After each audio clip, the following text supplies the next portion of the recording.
Hello बच्चों, let's read the following question. The frequency of first line of Balmer series in H2 atom is nu naught. The frequency of line emitted by singly ionized helium atom is. हमें बोला है कि H2 atom के लिए Balmer series का जो first line है उसका फ्रीक्वेंसी न्यू नॉट है, तो जो सिंगली आयोनाइज्ड हीलियम एटम है वो जो लाइन एमिट करेगा उसका फ्रीक्वेंसी कितना होगा. Will it be 2 nu naught, 4 nu naught by 2 और nu naught by 4. So first of all we will talk about the key concept used in the question. इस question में हम क्या की कॉन्सेप्ट अप्लाई करेंगे.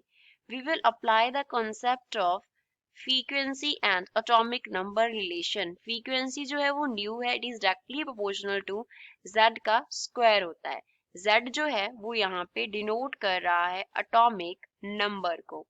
Z is atomic number. So from the above relation we can write frequency for hydrogen atom divided by frequency for helium atom. ये किसके equal हो जाएगा? Atomic number for hydrogen atom by atomic number of helium atom. इसका क्या हो जाएगा? हमारे पास square हो जाएगा. Now atomic number for hydrogen we know that 1 होता है. Atomic number for helium we know that क्या होता है? 2 होता है. So यहाँ पे fill कर देंगे. We will be having nu h upon nu he frequency for hydrogen by frequency for helium is equals to 1 by 2 का हमारे पास क्या हो गया? स्क्वायर हो गया. सो यहाँ से हम क्या लिख सकते हैं? We can write frequency for hydrogen atom by frequency for helium atom is equals to 1 by 4.